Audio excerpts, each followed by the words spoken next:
Hello student. हम सबका प्यारा सा YouTube channel goal in physics में आपको स्वागत करते हैं। इस वीडियो के माध्यम से इस वीडियो के जरिए हम आज पता करने वाले हैं ग्रुपिंग ऑफ कैपेसिटर। ये बहुत बहुत बहुत इम्पोर्टेंट टॉपिक है जो कैपेसिटर का ये थ्योरी है। ये बहुत इम्पोर्टेंट है, ये भागना मत, इसको पूरा वीडियो के देखिए। पक्का पक्का है कि आपको समझा के भेजेंगे, एकदम आपको पक्का पक्का है कि दिमाग में हम डाल देंगे इसको, लेकिन पूरा पूरा देखिएगा। तब आधा अधूरा देखिएगा तो कुछ समझ में नहीं आएगा। ठीक, तो आई होप कि आप पूरा देखेंगे, ऐसा हम समझ रहे हैं कि पूरा आप देखिएगा। ये तो है ही, इससे क्वेश्चन भी आता है बोर्ड एग्जाम में। बिहार बोर्ड रहे चाहे सीबीएसई बोर्ड रहे, चाहे ऑब्जेक्टिव क्वेश्चन है चाहे सब्जेक्टिव क्वेश्चन है। तो देखिए, यह दो प्रकार का होता है। पहला होता है सीरीज कॉम्बिनेशन, श्रेणीबद्ध संयोजन, और दूसरा होता है पैरेलल कॉम्बिनेशन। पहला सीरीज कॉम्बिनेशन और दूसरा क्या, पैरेलल कॉम्बिनेशन, यानी समांतर क्रम संयोजन दूसरा, और पहला श्रेणी क्रम संयोजन भी इसको कह सकते हैं। तो इसका परिभाषा क्या है, परिभाषा हम पहले देख लेते हैं।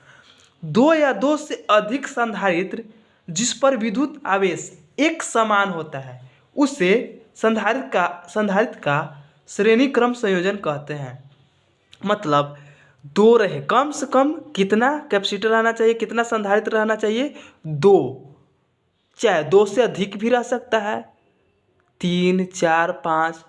उस पे सभी संधारित्र पे विद्युत आवेश यानी कि Q सेम रहेगा।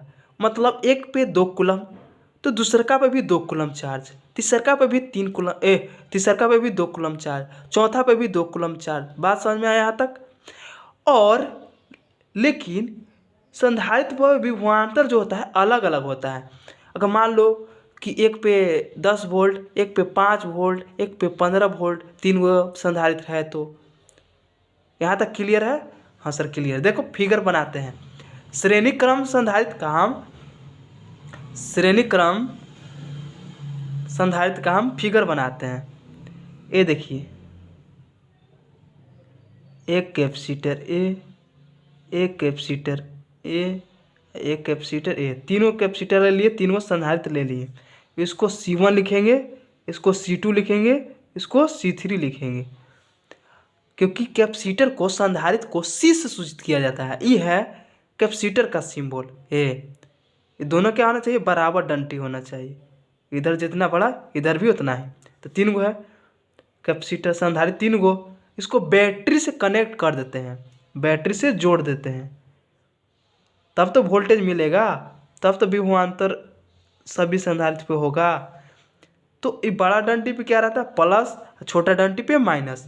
तो यहाँ से चार्ज गया Q, तो इसको वोल्टेज है, टोटल वोल्टेज V। तो यहाँ पे वोल्टेज सब पे क्या अलग अलग, इस पे वोल्टेज V1, इस पे वोल्टेज V2, इस पे वोल्टेज V3, और वगैरह वगैरह रहता वगैरह। मैंने दूसरा चीज़ मैंने कि C4 रहता, तो यहाँ पे क्या वोल्टेज हो जाता, V4। अब लेकिन चार्ज जो है इसमें भी Q, तो एक पे प्लस चार्ज रहता है, एक पे माइनस, एक प्लेट पे पॉजिटिव एक प्लेट पे निगेटिव। इसमें भी Q, इसमें भी Q। चार्ज सब प्लेट पे सेम सेम, सभी संधारित्र पे सेम सेम।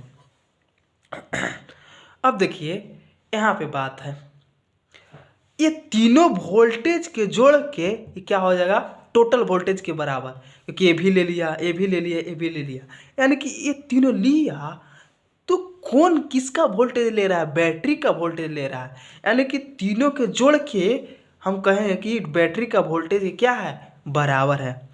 ये बात समझ में आया? तीनों के हम जोड़ देंगे, ई मतलब जितना है इसको पासू सब ये तीनों के दे रहा है। मान लो कि ये बढ़िया है, बढ़िया कैपेसिटर है तो इसको दे रहा है 10 वोल्ट, इसको मिल रहा है 3 वोल्ट, इसको मिल रहा है 2 वोल्ट।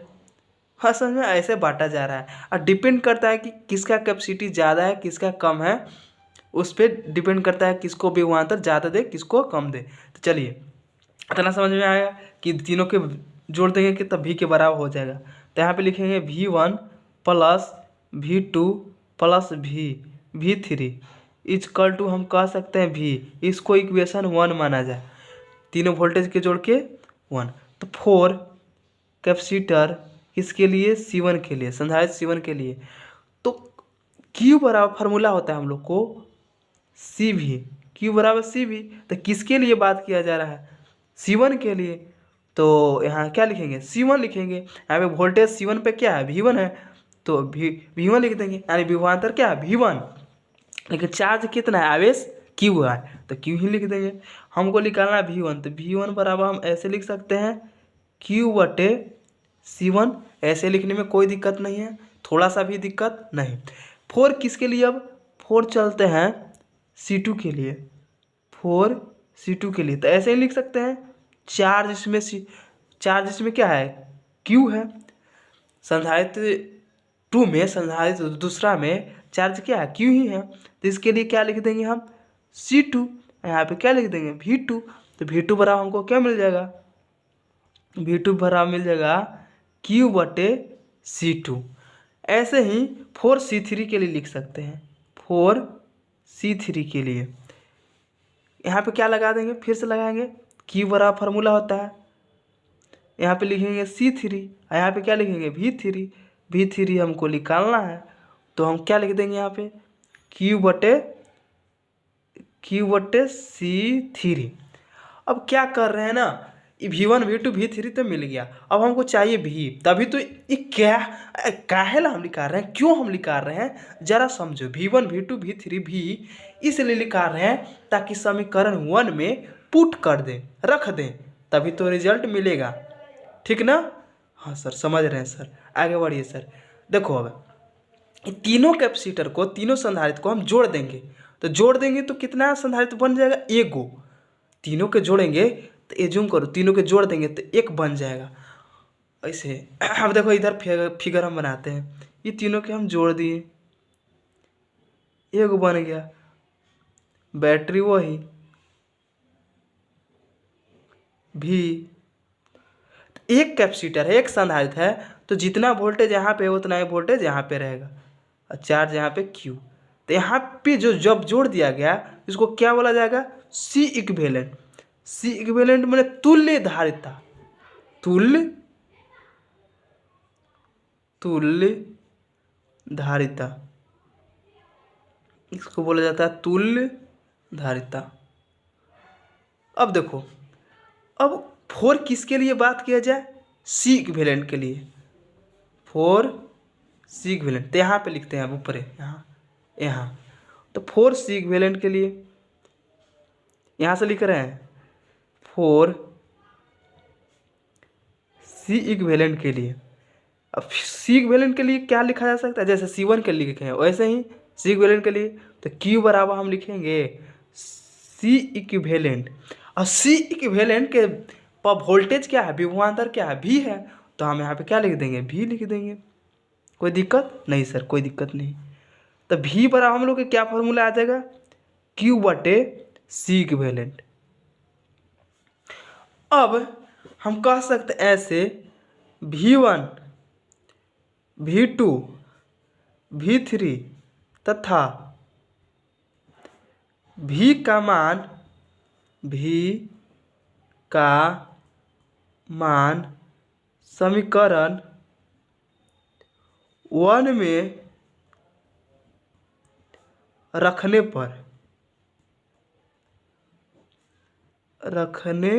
पर जरा रख के देखो क्या होता है। पहले समीकरण वाला लिख देते हैं, V1 plus V2 plus V3 plus तीनों ना है कैपेसिटर, तो इसीलिए V3 तक। तो यहाँ पे क्या V, तो V1 के जगह पर रखो तो क्या है, Q बटे C1। देखो यहाँ Q बटे, यहाँ देखो Q बटे C1, तो यहाँ पे लिख देंगे Q बटे C1 प्लस V2 के जगह पे क्या है, Q बटे C2। देखो यहाँ Q बटे C2 प्लस V3 के जगह पे क्या है, Q बटे C3, Q बटे C3। देखो यहाँ Q बटे C3, तो यहाँ लिख देंगे Q बटे C3। V के जगह पे क्या है, यहाँ देखो Q बटे C इक्विवेलेंट। अब जरा सोचो इसमें क्या कॉमन होगा, कॉमन होगा दोस्त Q। क्या होगा मेरे भाई, Q कॉमन होगा, तो ऐसे लिख सकते हैं कॉमन करके। हाँ सर, अच्छा सर, बहुत अच्छा सर, बहुत मजा आया सर। ऐसे लिख सकते हैं 1/C1 plus 1/C2 plus 1/C3। अब यहाँ पे क्या लिख सकते हैं, Q/C इक्विवेलेंट। तो यहाँ भी देखो Q, यहाँ भी देखो Q, Q Q कैंसिल। तो 1/C इक्विवेलेंट इजकल टू क्या लिख सकते हैं, 1/C1 plus 1/C2 plus 1/C3। यही फार्मूला कैलकुलेट करना था, यही फार्मूला निकालना था, जो यहाँ निकल गया, रिजल्ट आ गया। अब देखो किसके अपोजिट हो रहा है। हम लोग प्रतिरोध में ऐसे ही पढ़ते थे समांतर क्रम का, क्लास 10th में पढ़े होंगे, प्रतिरोधों का समांतर क्रम संयोजन, पैरेलल कॉम्बिनेशन ऑफ रेसिस्टेंस। तो वहाँ पे पढ़ाया गया होगा कि 1/R इक्विवेलेंट बराबर 1/R1 plus 1/R2 plus 1/R3। मतलब वो वाला फार्मूला याद है तो ये भी याद हो जाएगा।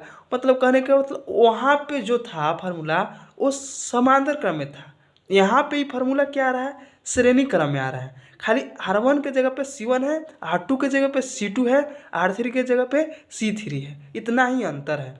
जो वहाँ समांतर क्रम में वो यहाँ श्रेणी क्रम में, और जो वहाँ माने कि प्रतिरोध वाला में बात कर रहे हैं, जो वहाँ श्रेणी क्रम में वो यहाँ समांतर क्रम में होगा।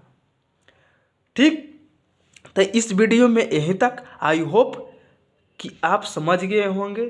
फिर नेक्स्ट वीडियो में लेके आते हैं हम इसी पे ही दूसरा प्रकार, क्या, पैरेलल कॉम्बिनेशन, समांतर संयोजन of resistance, parallel combination of resistance, sorry ये पैरेलल कॉम्बिनेशन ऑफ कैपेसिटर, संधारित्र का समांतर क्रम संयोजन। तो ठीक है, तो इस वीडियो में यहीं तक। पढ़ते रहें और हंसते रहें और मुस्कुराते रहें। और वीडियो अच्छा लगे ना दोस्त, तो दिल से बोल रहे हैं थोड़ा सा लाइक और सब्सक्राइब जरूर कर दीजिए।